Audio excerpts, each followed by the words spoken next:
సంచలనం సృష్టించిన జస్టీ కేసులో విడుదలైన స్టీఫన్ ని ఇప్పుడు దారుణంగా ఎవరో హత్య చేశారు.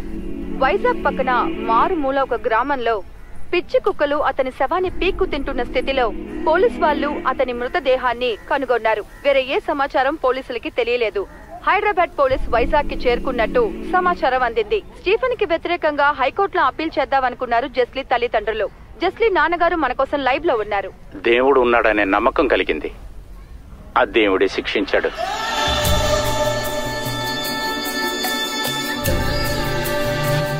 అది కాదు సార్, ఈ కోర్టు ఆర్డర్ గురించి మీరేమనుకుంటున్నారు?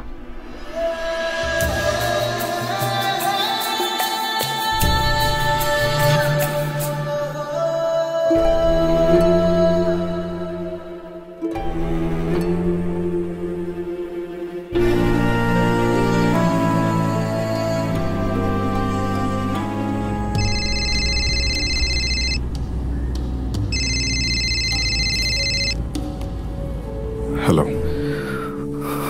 నిజం చెప్పండి, అసలు మీరెవరు? ఏమైంది? నేను ఇప్పుడు టీవీలో చూశాను, ఆ అమ్మాయి కన్న తండ్రిని. అసలు మీరు ఎవరు?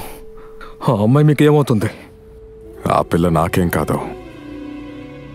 అలాంటి న్యూస్ వినాలనేగా మనమందరూ కలకన్నాం. వాడు చావాలని అందరూ కోరుకున్నట్టు మనం చేశాం, అంతే.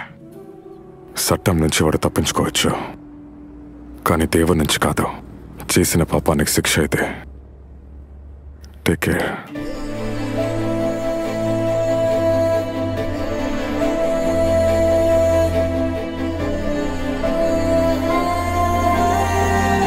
నాకిప్పటికీ అర్థం కాలేదు సార్కి దీంట్లో ఉన్న ఇంట్రెస్ట్ ఏంటని.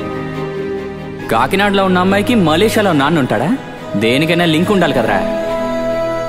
మనుషులు ఎప్పుడు దేవుడు అవుతారు, దెయ్యం అవుతారని ఎవరికి తెలీదు.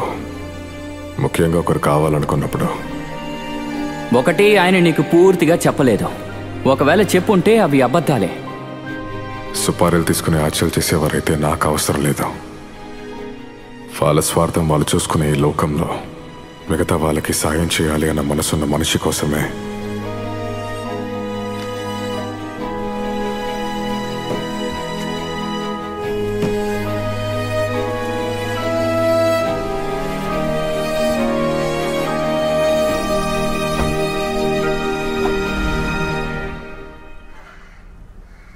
ఎరా మావా, ఇప్పుడు నీకు ఇక్కడ నొప్పి పడుతుందా? అలా పట్టుకుని వాడు మడ మళ్ళీ విరగొట్టుకో. వద్దు, నువ్వు కామ్గా కూర్చో. బావా, ఈరోజు ఏమన్నా డ్రైడేనా? ఒక్క అమ్మాయి కూడా కనపడడం లేదు. ఒక బుట్ట బొమ్మ కూడా లేదే. అమ్మాయి అమ్మాయి అంటుంటే నాకు ఆంధ్రాక్సే గుర్తుకొస్తుందిరా మావా. ఆంధ్రాక్స్ కదరా. సరే బావా, ఈ పాటికి అతను ఎక్కడ ఉండి ఉంటాడు? ఆకాశంలోనా?